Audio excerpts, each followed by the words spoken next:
1-star book reviews of her favorite books. Hello everyone, and welcome back to my channel.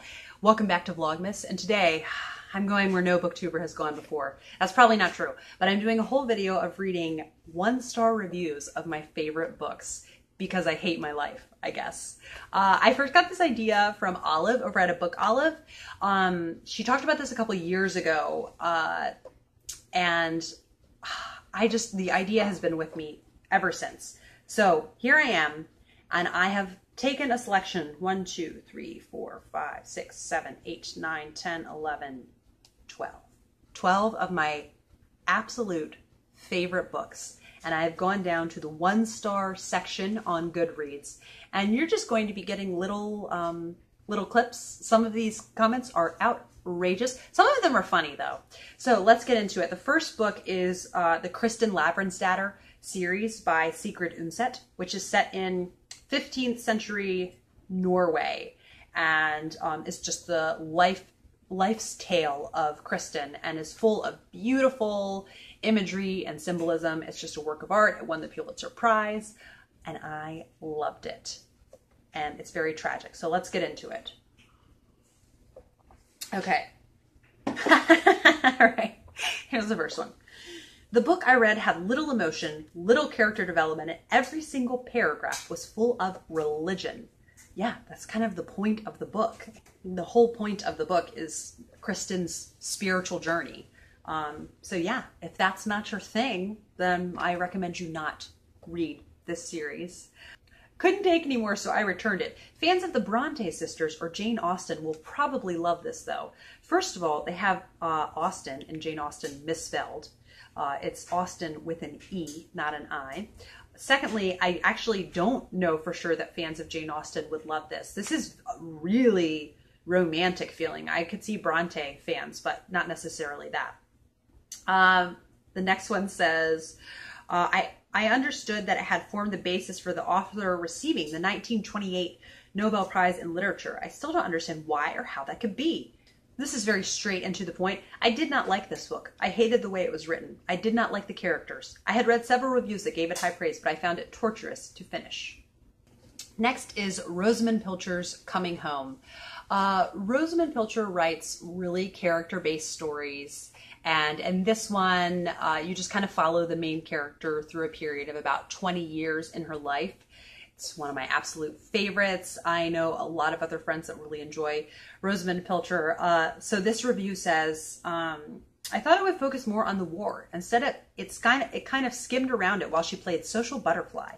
And I confess, the pink flowers all over the cover and chapter headings didn't help. I refused to take it out in public.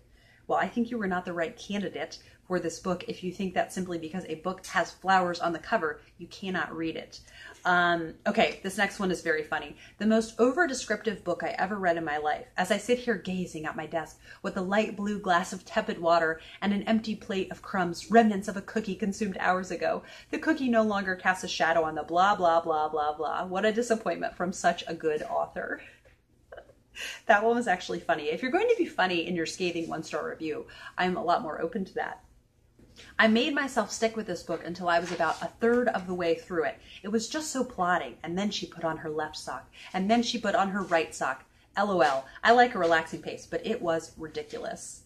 And somebody else says, could not finish. She has so much description. I mean, I'm sure it's a great book, but I'm already 100 pages into the book, and nothing, I repeat, nothing has actually happened. I'm bored. Maybe one day when I have all the time in the world, I will try it again. I mean, she does give description. I think people who like books with domestic details will like them. To me, they don't feel overly descriptive, but maybe that's just simply because I like domestic details that they don't feel overly descriptive to me. Next is A Suitable Boy, and I just forgot the author's name, by Vikram Seth. It is around 1,000, or I think my edition was 1,200 pages. I read it a couple summers ago with Hillary from Your Robot Friend. We had so much fun reading through it. It was definitely work to get through it, but the reward in the end, it stayed with me so much, and I definitely plan on rereading it. It was just such a really wonderful book with such wide variety of characters from all walks of life in India, and you just got to see kind of how vast of a country it is in the variety of all the cultures and experiences, and it just had so much. It had love, it had religion, it had politics, and I thought it was very interesting. I did get a little bit bogged down in the political parts. So I simply don't understand the gushing praise for this book. Unlike the book, I'll keep my comments brief. Let me begin by saying that I only got through about 600 of the 1,400 pages. If you're inclined to ignore a review from someone who hasn't finished the book he's reviewing, a perfectly fair inclination, feel free to stop here. The book simply reads as an incredibly long and needlessly drawn-out soap opera of three families' lives. That's it. There weren't any subtle, interesting themes the author was exploring. This reads to me like a pretty basic, plot-driven book. Given that, I think the author could have accomplished whatever it was he set out to do in well under 1,000 pages. A lamentably voluminous, prolix, hackneyed account of uninventive, tedious characters who are incorrigibly and predictably set in their ways. Being an Indian, perhaps, to me the characters seem more stereotyped and caricatured, far from fresh and engaging. The author himself is Indian, but the intricacy and excess of both subplots and sheer variety of characters could not make up for the glaring lack of substance. The narrative about characters was so saccharine and crusty that I ended up with a toothache that eventually left bitter taste in my mouth. Not only unrelatable, the characters lacked depth, mindfulness, and complexity. A read so cliched that I had nothing to look forward to while reading. This story dragged on like Ekta Kapoor's soap opera, mind-numbing, indigestible, and melodramatic. And a sheer desire to finish the volume, I tried taking to it like a chore, hoping against hope that maybe insight would dawn upon me and reveal the purpose of these unyielding prose in all in vain. Halfway through, I was rendered too paralyzed to continue. I would rather sleep or stare at the roof than dare finish this volume. Avoidable. That was a very clever review. I want to see what other books this woman likes. It was just, that was an amusing review.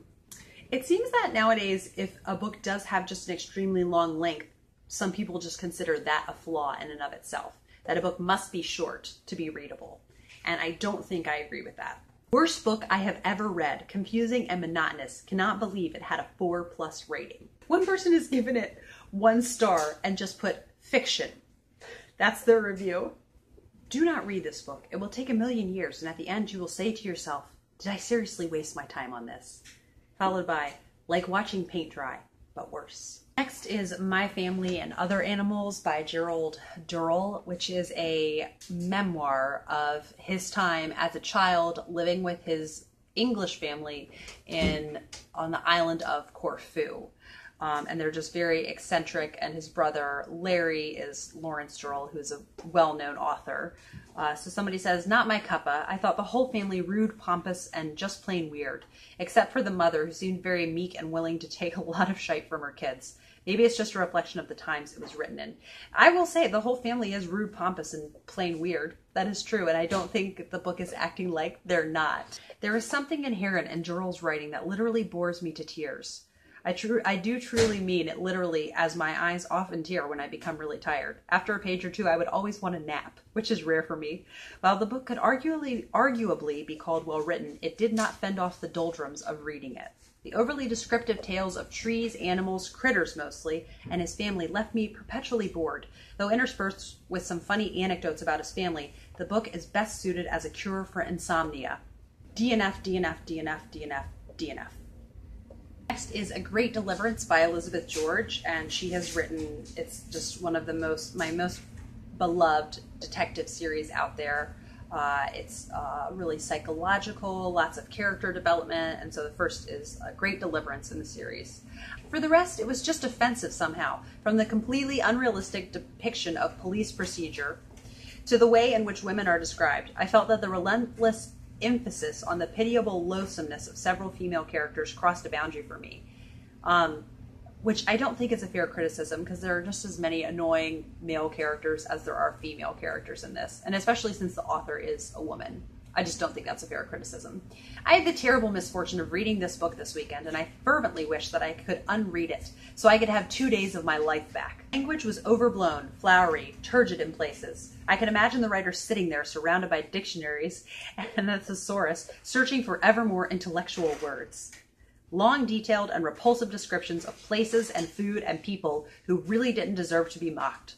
So what I love is like everything she's criticizing about it with the descriptions is what I love about it. It started out great, but then I realized that it was going to be only about a female detective that didn't feel she was good enough because she's the only woman cop. And I closed the book when she was all bent out of sorts because she didn't want to work with this male cop who had a reputation as being a womanizer. I can guess what happens next. And actually, I think she's wrong from what she's guessed, because I think from what she's implying, that's not what happens in this series at all. Next is Maisie Dobbs, which is another more psychological detective series, but it's historical.